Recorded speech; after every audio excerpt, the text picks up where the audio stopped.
I, Namaka Betty, swear the name of Almighty God, that I will faithfully bear true allegiance to the Republic of Uganda. Wabaddewo katemba mu kulayiza bakulembeze abapya ku lukiiko lwa division eya Nnyendo Mukungwe mu kibuga Masaka. Meeyo omujja owa Nnyendo Mukungwe Ronald Kasekende yasoose okulayira era omulamuzi Albert Asimwe yamulayiza. I, Kasekende Ronald, swear in the name of the Almighty God.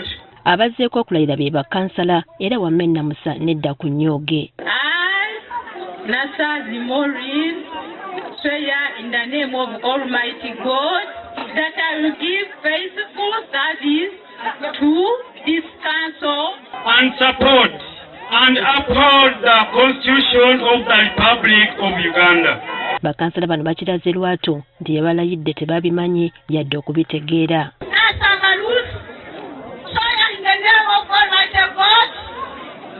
I will faithfully bear true allegiance to the Republic of Uganda, that I will promote, protect, defend the Constitution so that people Nakamanya Immaculate, the name of Almighty God. Ku bakansala 328 oluzungu lubatagazza wakati mu kusaakaanya okuva mu bawagizi baabwe. That I will give faithful service to this council and support and uphold the Constitution of the Republic of Uganda as by law established. So help me God. Meya Ronald Kasekende asabye abakiise abalayiziddwa okolera awamu okusobola okukulaakulanya ekitundu kyabwe. Saagala kumanya wawangula otya naye ffenna tugenda kwegatta wamu tuweereze abantu bano. Tawunikirako wa division ya Nnyendo Mukungwe Prosper Tagobya akwasizza Ronald Kasekende emmotoka kapyata ey'okukoleramu emirimu gy'obuweereza. Ate ye Michael Mulindwa nga yabadde mmeeya wa Nnyendo Mukungwe asabye abakulembeze abapya obutanenengana n'abakozi ba gavumenti. Councillors, emmeeya ekitiibwa mu kyewe mukiwa ababeetoolodde omuli n'abakozi aba gavumenti nabo bakibawe nabo ekyo division yonna ejja kuba efunye ekitiibwa era kimujja okusiigira.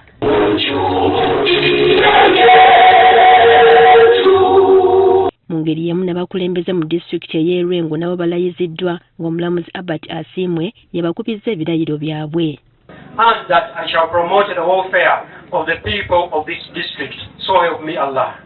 Ng'okulayira tekunnatandika abadde ssente wa disitulikiti ey'Erwengo Ibrahim Kitatta asoose kuwaayo woofiisi. Ngenda kubeerayo nga njiraba tebakola nsobi kubanga bye twateekateeka tubiraba n'ebiteese mu pulaani empya ey'omwaka mulamba nkakasa nti manyi nnyo okusinga. Okwawukanako nga bulijjo bakansala babadde tebannaba kulayira omulamuzi n'ababuuza oba banaasobola okulayira buli omu oba bagattibwe balayire wamu olw'olulimi oluzungu. When we reach at those who are interested to share as a group, please feel free. Okay? Kyokka bawanise emikono nga baagala balayire mu kikungo bannaabwe babakubye olube.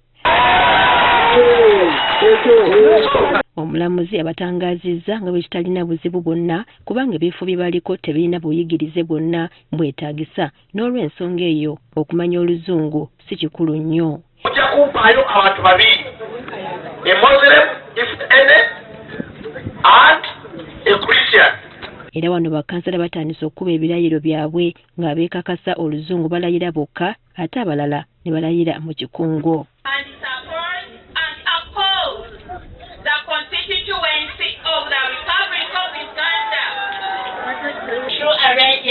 Republic of Uganda and defend the Constitution of Republic of Uganda. Affirm that I will give faithful and bear true allegiance to the Republic of Uganda. Regreno, swear in the name of Almighty God that I will give faithful service to this council and support and uphold the Constitution Republic of Uganda as by law established, so help me God. Olumaze okuba ebirayiro ne bayingira ekisenge ekiteesezebwamu okulonda sipiika n'omumyuka we era gye biggweeredde nga Innocent Kanyesije awangudde.